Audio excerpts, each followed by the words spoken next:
more lap to go in the IndyCar season. Can Brian Herta hang on for that lap?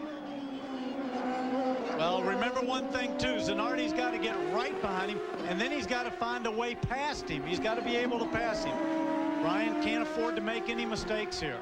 Zanardi is there. He can strike. Jimmy Vasser is in a position that is almost unassailable in the championship right now. He will come home first championship for Jimmy Vasser. Brian Herta, United States. Jimmy Vasser, United States. Two new names, both from the U.S. in this series that has become so international. So the battle for the PPG Cup. Look, look, here he comes, here he comes, here he comes, and he gets him! Can he get him back? Can he hang on? Oh, look at this! Down through the boards on the final lap. Alex Zanardi, remember twice we've had the change on the final lap of the race this year. Alex Zanardi at the top of the hill, an area you would not normally try and pass. Ducks the inside of Brian Herta, goes all the way off the course on the right-hand side, and Alex Zanardi with a brilliant move takes the checkered flag from the pole and the win here at Laguna Seca. Unbelievable. And the championship will go to Jimmy Vasser. Brian Herta finishes in second. The fight is on. Matthias Ekstrom's car slides. He's got Marco Wittmann right behind him. Lucas Auer seems to have escaped scot-free. Jens Marquardt from BMW looks on. What can Marco Wittmann do? Edo Mortara is there as well. Here comes Marco Wittmann. There's a touch between them. Ekstrom, but Mortara will take advantage. Edo Mortara could end up... Oh, Mortara. Three abreast. Oh, I think it's for Mortara. Mortara get it. Mortara get it in the last second. What a finish to a race. Best race of the season. My goodness me. That back straight to maybe put a maneuver over the problem is, if you still need to make it when you get to the Parabolica, there's no time on the exit of Parabolica before you get to the line. So if you're not in front before Parabolica, nowadays you're not going to be, I don't think. No, but it's nice to have the option to know that the man in front has to either defend to the inside and maybe cost himself on the exit. You always feel like you've got a chance, an opportunity. When the yellow flag's there, you know there's no chance to overtake. You have to take due caution. Rob's on the inside. Half down the inside into Ascari, and a puncture for Tarquini, or a massive lock-up. No, it's a lock-up. He would have been, surely oh, it is a puncture. And Rob. Oh, my God. Oh, and Huff as well. Our leaders with punctures, and who's third? Prio still ahead of Farfus. So there's no overtaking. Yellow flags. If they don't catch them, they've got to catch them. Huff's tyre explodes. It's shades of Brown's hatch. Here comes Prio and Farfus to win this into the yellow flag zone. They're in the yellow flag zone. Unbelievable drama at the end of the race. The race fell into their lap and it was snatched away again. Huff.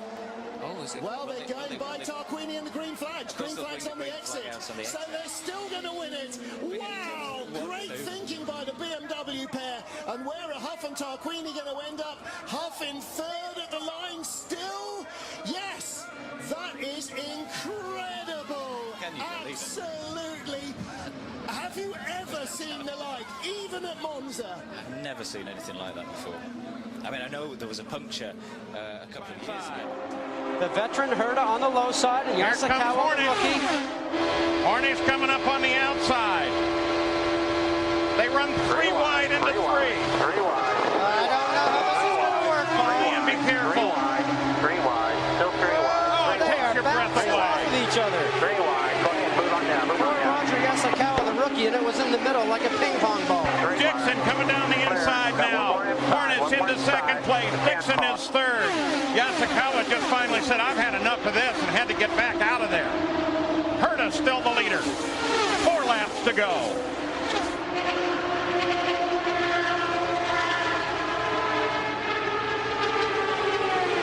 Herta will play it smart. He'll play it low. Now watch what's going on with Scheckter. Looking inside. Dual problems. Scheckter right behind, Hornish on the high side.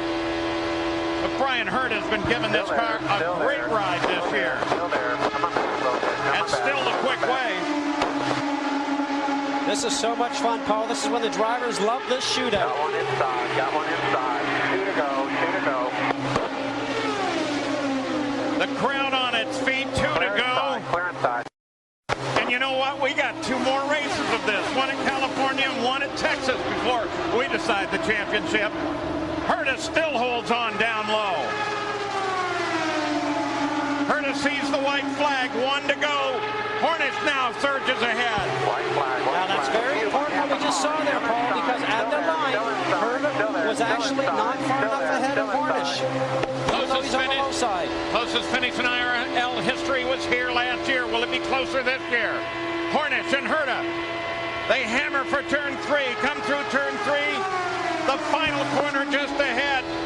Dixon closes down in behind them, and they're going to go 3 wide at the line, and it's Hornish. Hornish takes it at the line. Dixon gets second, and Herta drops to third. Well done, Sammy. I don't know what to say, buddy. Oh, look at that. Look at that. Look at Dixon. His wheels are actually on the low side on the white line. What amazing driving.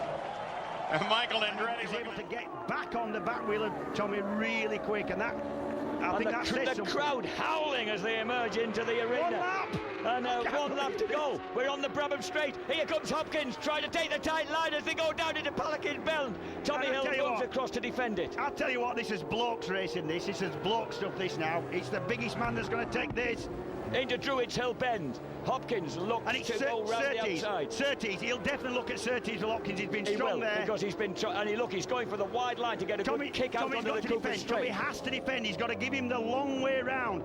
Hopkins gets a terrific drive out of that bend, and he's forced his way through, going into Surtees, inches between front and rear wheel. Tommy Hill guides and tries to get the drive out of Surtees, but Hopkins has got the move. Watch Tommy now. Tommy's really drop. He's got to make a move as we go down now. Pilgrim's drop into Hawthorns. Tommy takes that narrow line and levers his way back in front of Hopkins, but now he's got to keep in front of him as Hopkins comes underneath him into Westfield, and he forces Tommy to give as they drop down into Dingle Dell. Tommy Hill takes another drive up the inside into the Sheen Curve. What heroic racing! Tommy's wide and Sheen Curve. He pulls it back across. It's going to go down to the finishing line. It's the last corner, Jack. We're heading down now towards Clearways. I can't believe this. John Hopkins moves over to try and get a tight line. He did this to Tommy last time out. He moves across. Tommy cuts back and dives in. Hopkins has gone in too deep. They go for the line. Is it going to be him? Is it going to be Hopkins? And they cross the line. It's Hill. It's Hill by 6 thousandths of a second. Tommy Hill is the British Superbike champion by 6 thousandths of a second from John Hopkins in the final race of the day. An absolute joy for the red and yellow of the Swan Yamaha team that's had so much ill fortune. Tommy Hill, number 33, is the 2011 MC Insurance British Superbike champion in a phenomenal final race. But how did he do it? How tough had he got to be there? And Hopkins, you can take nothing away from either of them. Tommy Hill, watch this. Here we go. Hopkins got the better drive. Hill's got the lead, but look, that's how close it is. Come on, he's still coming, is Hopkins. I can't, but look at that. Look at that. Unbelievable. It was about a half wheel across the line. That was a tyre wheel. Look at this. Ian Hutchinson there, and they can't quite see whether or not it's happened. Yes, it has, boys. Yes, it has. Unbelievable. And Paul Denning and Jack Valentine. Oh, they can't believe it either. Les Pearson. Oh.